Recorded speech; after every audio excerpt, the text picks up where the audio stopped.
Bonjour tout le monde! Aujourd'hui, un autre sujet qui a fait surface autour de l'authenticité lors d'un souper d'amis. La peur de déplaire qui nous empêche d'être authentiques.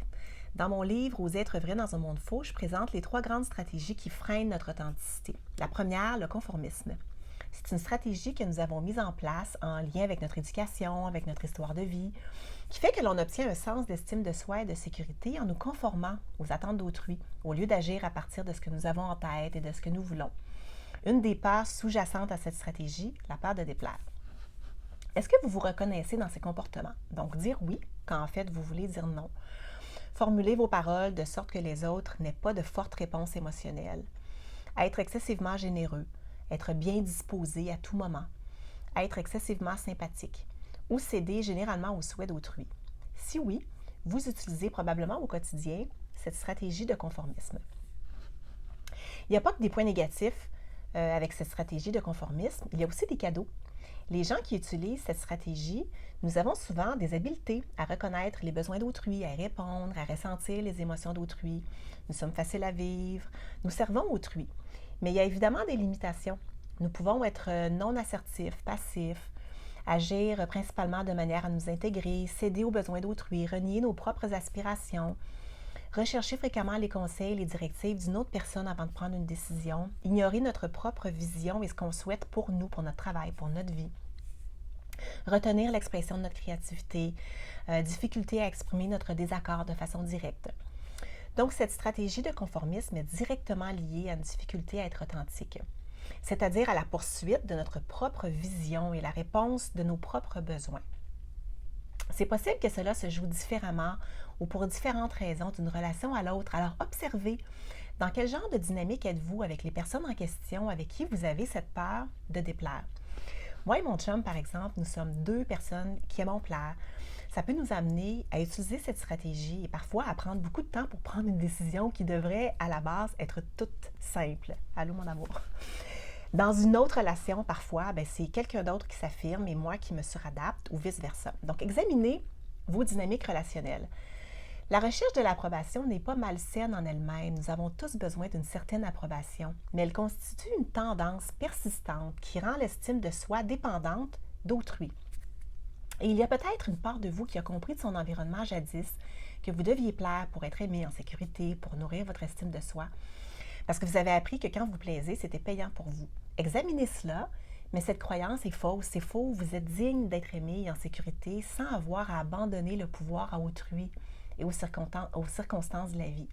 Donc, élevez votre conscience de ces suppositions internes qui entraînent ce comportement. Par exemple, je vais bien si les gens m'aiment.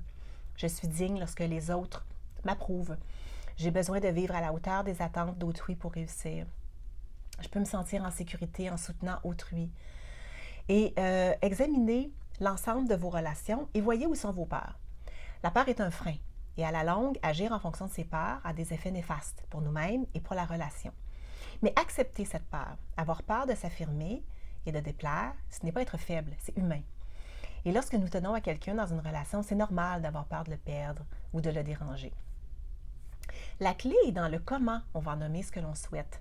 La peur vient souvent du fait que nous souhaitons nous affirmer, mais nous ne savons pas comment. Car c'est certain de dire, mon chéri, pas encore sortir, aller au resto, c'est plate, ça me tente pas, oublie ça, on vient d'y aller la semaine passée, ça se reçoit mal.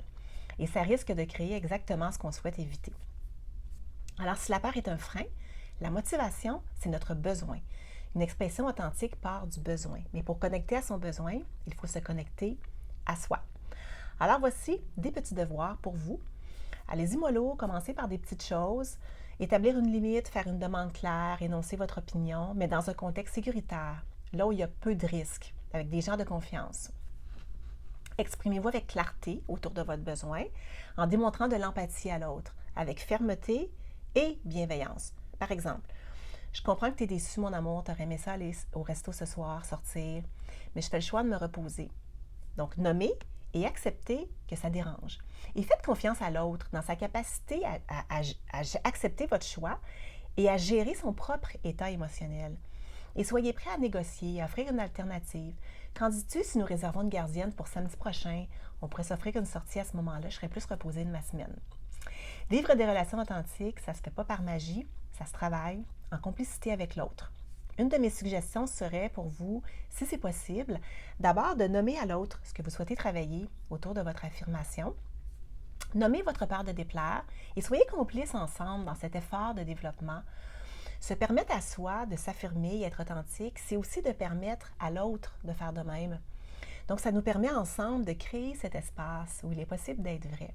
Et il y a une autre chose que j'ai apprise aussi, c'est que lorsque nous portons toujours cette intention de plaire à l'autre avant de penser à nous, ça enlève la possibilité à l'autre aussi de nous faire plaisir. Et l'humain, fondamentalement, aime faire plaisir à l'autre. Alors, s'écouter dans nos besoins et les honorer, c'est donner la chance à l'autre aussi d'y être sensible. S'affirmer, aller au-delà de sa peur de déplaire, c'est exister authentiquement, c'est se permettre d'être fidèle à soi-même, de s'accorder de la valeur, de se légitimer, être dans notre vérité, dans notre pouvoir personnel. Quel beau cadeau à s'offrir, n'est-ce pas?